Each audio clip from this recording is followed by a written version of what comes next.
Hey, Matt, look at this. I just reading here that Zack Snyder's Justice League is the longest superhero movie ever. Oh, that doesn't surprise me, I guess. Oh, wait, I'm sorry. No, I misread it. It's the loudest superhero movie ever.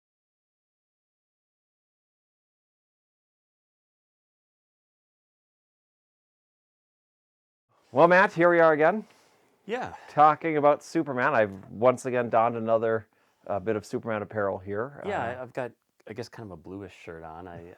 You're still not willing to admit that you have Superman gear, or at least you're not willing to I'm, physically manifest your Superman I'm gear. not that comfortable with our audience quite yet. But, our So, small audience. well, as was referenced previously in our Superman Returns Deep Focus review, I had many years ago come up with a Superman trilogy idea, and with the Yeah, advent of the Snyder Cut now getting onto HBO Max, I thought it would be worth ruining this evening, as I have many others, talking about my idea for the Superman trilogy. so you just want to put it out there. You want to reveal the secret at this point. I think it's fair to say that no one would ever dare try to produce this. Okay, So, you never know. They might be desperate enough. as I've often said, I think if Warner Brothers ever gave me the money to make this, I would have to say that it would probably be a complete and total box office failure, but it would be art. Well, that's step number one, I guess. Yeah. Well, maybe we can just start because obviously we're both Superman fans. We've talked about it. Uh, the new Zack Snyder incarnation is now complete since we got his version of Justice League. What is it you think is not working, or what's going wrong with Superman movies right now? Yeah, it's a big question.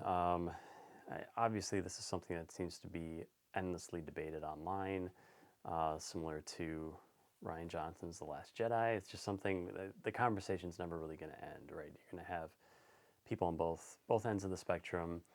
Uh, it almost takes a political tone at times, even just the amount of divide that seems to exist over this incarnation of Superman and the DC heroes in general.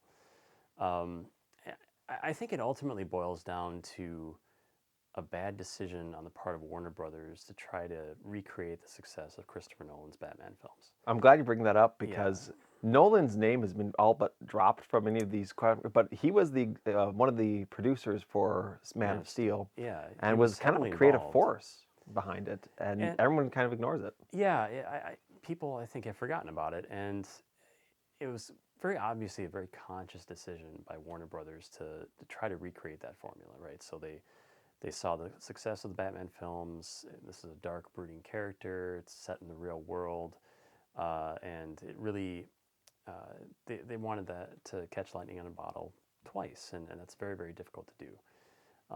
And ultimately, there's a disconnect there because of that conceptual idea. It just does not apply to the character of Superman. Superman is not meant to be this dark, brooding, beard stubbled kind of character. Granted, there have been so many different incarnations of the character within the comic books that we've seen darker versions of Superman in written form, but when it comes to movies, it just doesn't work. I think first of all, the fact they went with the stubbled beard and everything, they missed a golden marketing opportunity there. Whoever was doing razors should have gotten in there as like the only razor strong enough To to shave to the Man shave. of Steel's beard. But they totally missed out on the cash cow on that Yeah, one. Gillette dropped the ball there, I guess. But I think you're right. I mean, clearly there was on Warner's part, maybe DC's part as well, this idea of the Dark Knight was huge. People like that, and then they went down that road. Yeah, I think they misjudged where the audience was, though, because the audience in general started moving very much away from that. I think The Dark Knight just happened to hit right at the right time where people were open to something that kind of tapped into their concerns about the war on terror or whatever else it might be. And then by the time you got to 2010 and the following decade, people wanted something more light. And that's where Marvel, of course, excelled over the past decade of comic book movies. You have, though, I think a good point, though, which is that Superman isn't that kind of character the way the Batman character is.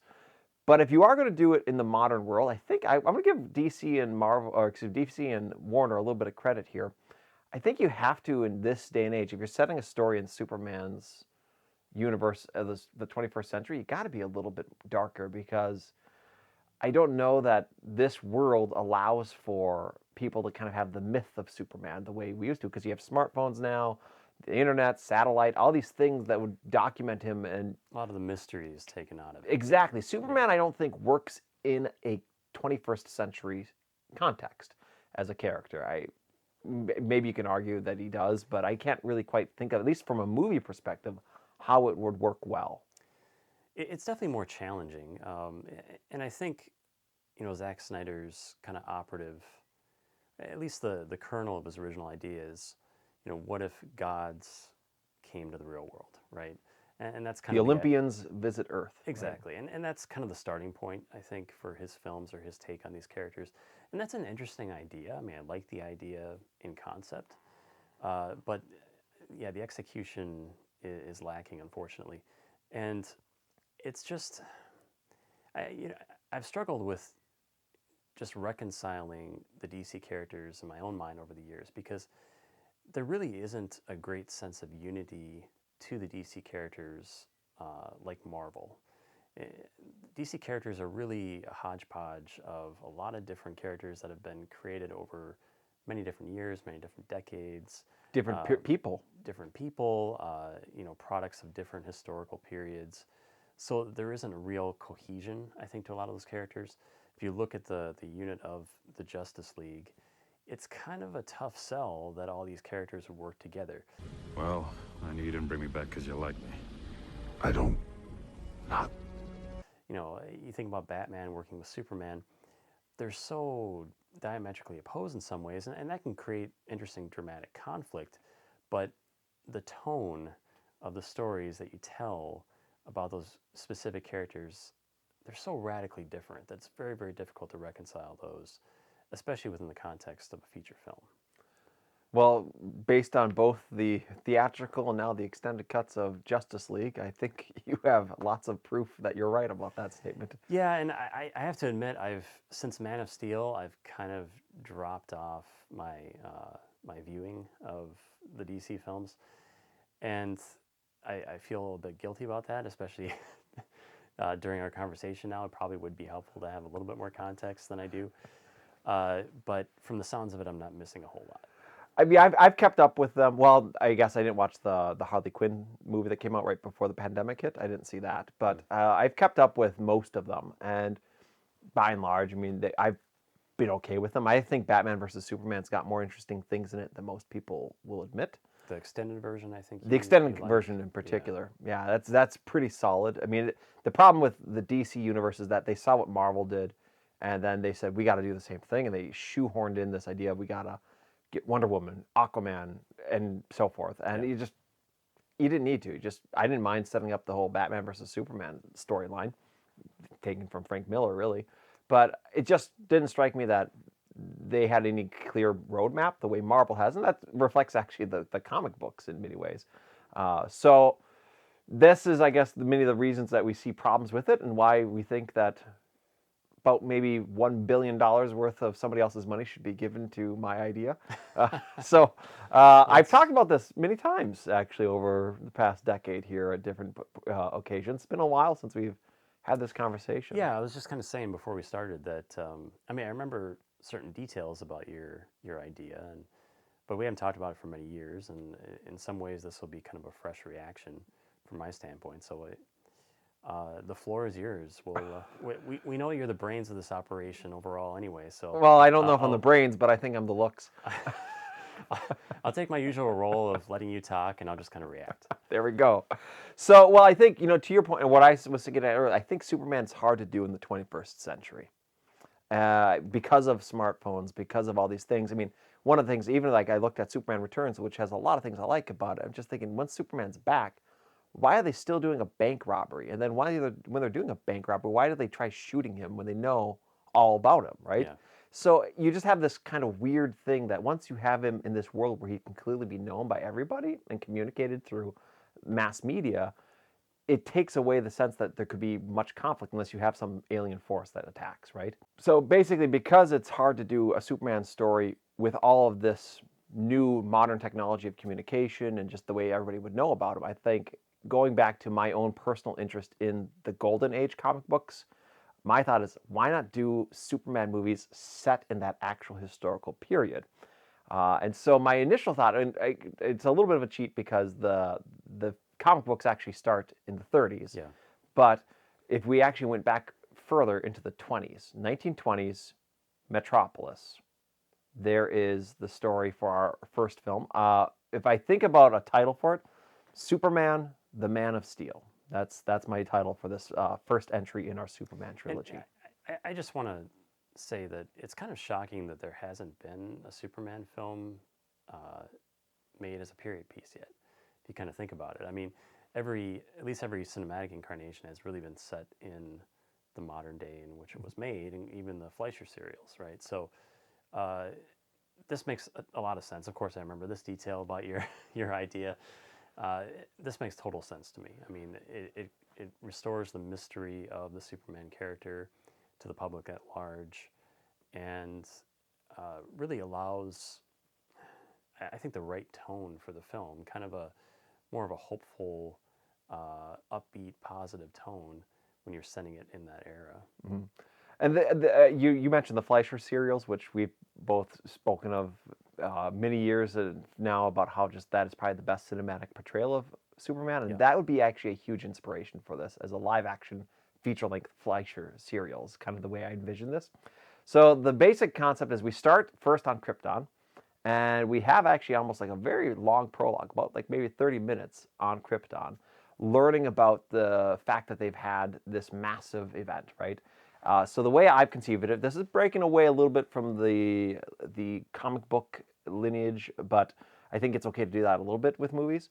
So you have Krypton in the midst of a massive civil war. General Zod is leading forces to overthrow the Kryptonian government. And of course, Superman's father, Jor-El, is one of the leading scientists and advisors for that government, who discovers the Phantom Zone, in which you can then take these criminals and their power and you can banish them, but there's a cost to it. And by doing this, it could destabilize the planet, thereby causing the events that will eventually unfold. But it's so dire, it's so desperate, the Kryptonians take the risk, and thus begins the events by which Jor-El has to send his one son, Kal-El, to go to the distant planet of Earth, where he will then be able to become the Superman character. So that's what I see as our prologue, right? Yeah. And this will pay off as you think about the whole trilogy, because General Zod will come back later on in the trilogy. So you have him just start there, the nice little prologue. Then we jump into the events in Metropolis and Smallville proper. So the origin story is definitely a part of your trilogy, right? Yeah, I mean, I know it's something you would avoid, which it seems like a lot of superhero movies kind of skip that now, especially if it's been done once or twice in previous films. Yeah, it's funny because there's a period there where almost every superhero film did the origin story, even though you may have just seen a movie doing an origin story 5 years prior. Yeah. And so I think at this point you haven't had a full-blown let's set up a Superman character storyline for a while. You could get away with doing an origin story. Especially if there's a different take on it like that, where the Phantom Zone, there's more explanation behind the destruction of Krypton versus just, there's some geological event going on. Exactly. It's trying to flesh out the mythos of it, right? And the way I see this is in this sense that Superman becomes almost like a Moses character. There's that big debate in the comic book fans: is he more of a Jesus figure or Moses figure? Yeah, and the Bryan Singer versions, and even Zack Snyder's, very much in the Jesus camp. Yeah, and I've always been more of a Moses in reading the comic books. I've seen a little bit more of the Moses story, and obviously there's especially parallels. For the Golden Age.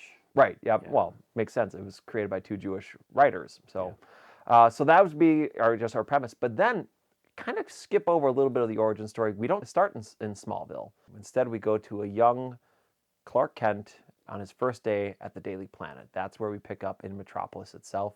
He's learning the ropes. He's getting introduced. We get our quick introduction to the key characters that are going to matter to us. Perry White, Jimmy Olsen, and of course Lois Lane will be the last of those principal characters to be revealed. And because this is in the 1920s, what historical event takes place in the 1920s? Prohibition. So we have organized crime in full force. So it strikes me as a perfect thing for Superman to be involved with fighting the mob. Yeah, in and this just kind time. of getting his experience fighting crime.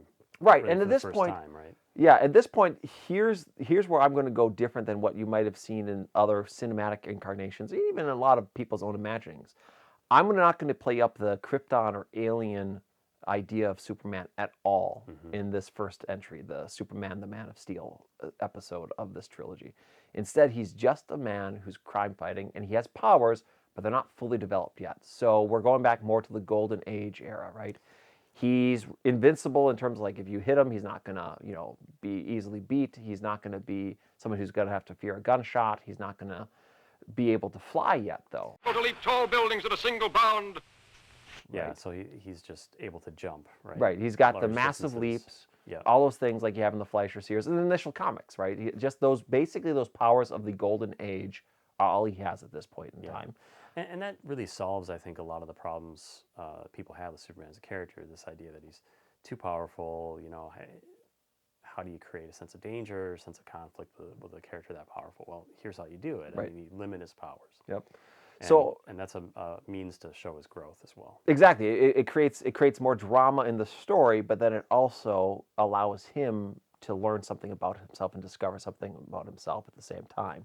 So that's kind of the just general like rules that we have for Superman. Yeah. What you'd have is as he's learning this, right? You see a couple quick little scenes, like maybe okay, he saves a woman who's being assaulted in an alleyway. Just those little kind of things show him going around doing good deeds.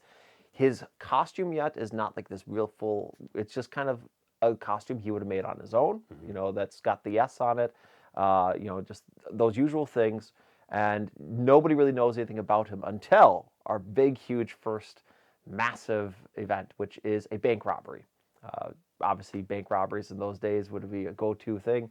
So you kind of you have a crime boss who's running one of the mobs in Metropolis, and they're going to rob a bank, and Lois Lane is hot on the story, and she's trying to get in, and she's been stirring up all trouble for this mob boss, so the mob boss wants to get her. Very Fleischer. Yeah. Very Fleischer, Fleischer indeed here. Yeah, I mean, like you say, this is basically a live-action, full-length Fleischer serial. And as she's about to get done in by the mob, she's in a car right outside, and they've got this whole little thing. They've got the little kind of ruse, really. The bank robbery is more of a ruse to get Lois Lane so they can actually kill her to stop this investigative journalist that's causing trouble for the mob. So they're going to take her out, and just as she's about there, you got the guy with the gun. He's pointing it through the glass window of the car. He pulls the trigger. You see it shatter through, and then the camera pulls back to reveal that Superman has just arrived, catching the bullet before it hits Lois Lane. And this is the world's introduction to Superman in a dramatic way. And then he takes care of all the criminals. He gets them all rounded up so that the police can take care of them. And now it's this big, huge story. Superman, Superman, Superman. But because you don't have smartphones, people aren't all sold that there is such a thing. Yeah, I mean, again, it brings that element of mystery back to it. But I remember this aspect of your idea too, just the fact that it's much more grounded, right? I mean, these aren't, obviously we're talking about a trilogy, so the stakes I imagine are going to increase as the story goes along. But yeah, we're not starting with the big end of the world plot, the giant laser coming from space kind of thing. It's much smaller and just more effective, I think. Right. And so this story will basically just move forward with him fighting the mob. The point I want to do is establish there's kind of like a limit to his strength, right? You don't see him being able to do everything.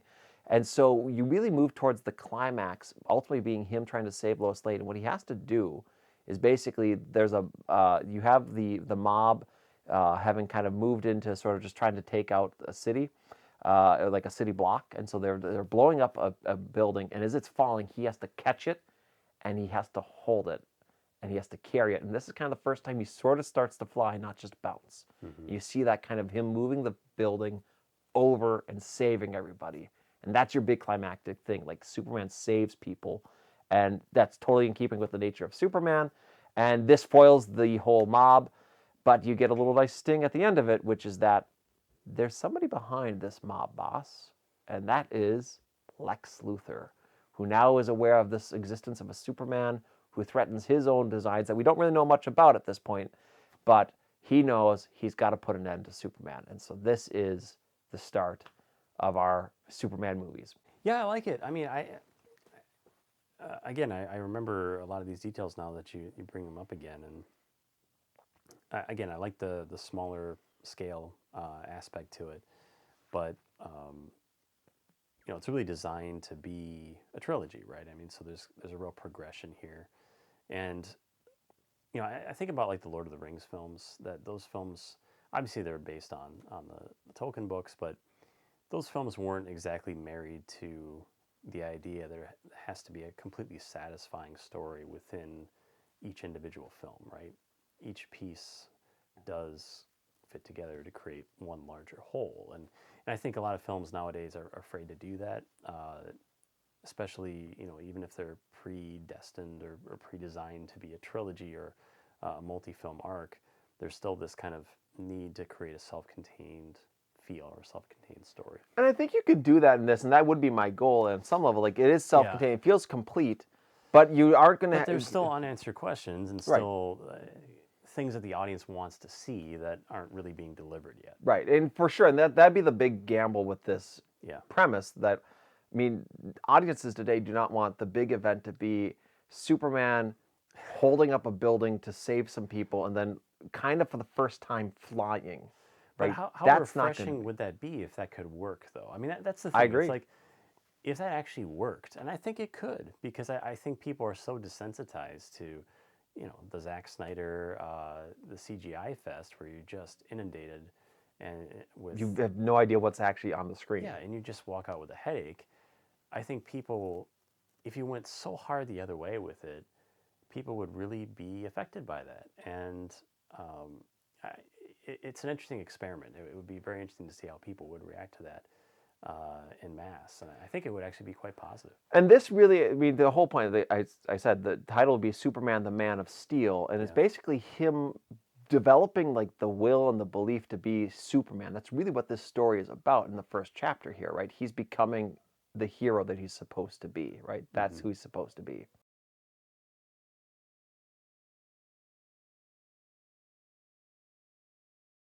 So basically our first chapter is simply that, introducing the character, getting him to have his powers. We kind of end on a triumphant note, and then we move into our second chapter of the trilogy, which I envision being Superman, the Son of Krypton.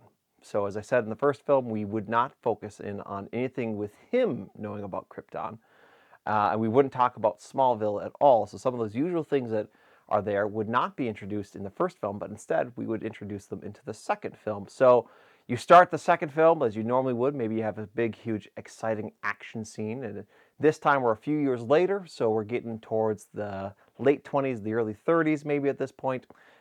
Things have changed. Gotham. Metropolis is a little tougher place, harder times, and not everyone's really believe in Superman, but there's this idea of Superman and maybe a little bit of hope in certain quarters of the city, people talking about him.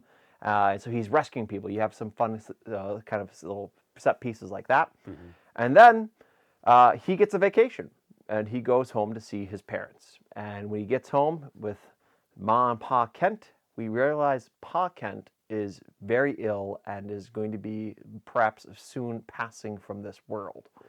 So it's a massive, huge blow to him. And he learns, Pa Kent tells Clark that he in fact is not their son, but rather is from the planet Krypton. Well, he wouldn't necessarily know the name Krypton or anything like that, but that they found him, and he takes him out and he shows him where they had put in a sort of a vault underground, a safe place for keeping the ship that he had arrived in. It wouldn't be these massive ships like what you see in the Zack Snyder films. It'd be just a small little one like what they had before. And this would lead to the massive kind of interior conflict that you have in our second film, where he realizes, I'm not human, I'm instead this alien, right? And he would have the crystals, so you bring back the crystals, which are not in the current tellings of Superman. And then from the crystals, he would learn about who he was on Krypton. You'd have the ability for him to learn from Jor-El. You'd have him creating the Fortress of Solitude, so he would have that up at the North Pole. So you'd bring back some of those things people think about more culturally The more about Superman. traditional mythology, yeah. Yeah, exactly. This stuff gets introduced just later, right? So some of that comes in later. And then you have this sense of like, do I belong here? Do I not belong here, right? What does it mean? Yeah, and that's an important aspect of Superman's character that I think, I want to say, has probably been overemphasized in recent incarnations of the character, right? So the Bryan Singer version was very much about he's this alien, he's the loner, he's the outsider, and I think Zack Snyder very much goes down that road as well, and then forms kind of the darker tone that he has. And it's an important part of the character, but I feel like it's just really overemphasized recently. And you lose some of the kind of hopeful exuberance of Superman as a hero, as a defender, as a protector. And that's what I like about, the idea that you have in the first film. It really kind of sets up that tone to the character, but still creates this sense of mystery around him. And we're learning more about him in this second part. So the second part is more of a meditation, I guess, right? And Yeah, I mean, it's kind of like the formula, especially since Empire, right? Is it's that darker in a way because it's probably dealing with death, or and him learning about the death of his birth home, of his in a way. people, yeah, right. So I'm really alone. I don't really have anything, and I have no other connection, right? So he would learn about all of what happened to Krypton. He's on his own entirely, and it's just like, man, but you still wouldn't go like the whole depressing superhero route. You still have him being able to be a part of things. But here's where it goes really kind of, I think, for a dramatic payoff big time, is that you have Lois at this time, because you're in the 30s now, science is picking up, right? You got stuff happening, especially when you think about like the German scientists and all the different experiments that are taking place with that. And you just think, oh, okay, we're learning more and more about fusion and nuclear energy and all these sorts of things. So you have this character, this doctor scientist character, that is experimenting on things and doing all sorts of tests about the sun, and realizes that the sun is going to go supernova. And so they have to figure out a way to try to stop it, right? Now, this is a little bit of a tricky part, I have to admit, because I came up with this concept before the movie Sunshine came out. Oh, okay. Which I don't think in that ripping movie off, it's going supernova. I think Alex in that movie Garland. it was like just, what was happening in that movie? I think The movie fell the apart. sun I knew was that like much. dying. Yeah, the sun was. Yeah, it's like They were trying to find a way to like re-energize the sun. I think, if I remember, I haven't seen it in many years. yeah, I can't remember what it was, Yeah. but it was something like that, right? So Yeah. anyway, so you're gonna naturally have a little bit of a thing like, oh, it's a science fiction thing dealing with the sun, like, oh, so what's the way that they can stop a sun from going supernova, right? How does this happen, right? The scientists just realizing we're going to die, right? This is going to kill us all. And this is the thing that helps Superman to realize, no, this really is my home. I really do need to save these people, right? And he then realizes that his ship, the one thing he has that still connects him back to Krypton, he can fly it into the sun, and that this can actually cause a chain reaction that would stop the sun from going supernova. That the energy and the force of this ship and the materials within the ship would actually be able to counteract the natural processes of the sun to prevent it from going supernova. But he's, at this point, thinking that would mean he's going to die. So he basically sets off on a suicide mission in his ship to do this. Lois Lane. Not realizing what the sun Not knowing what the sun does to him. does for him. Right, exactly. So he has no knowledge of what that this is the source of his power. Because remember, I mean, this is what people don't always think about, is that the Kryptonians aren't by their nature powerful. They're just people. Yeah, and so they live under a red sun. Exactly. They don't have the yellow sun of Earth, right? They have the red sun of Krypton.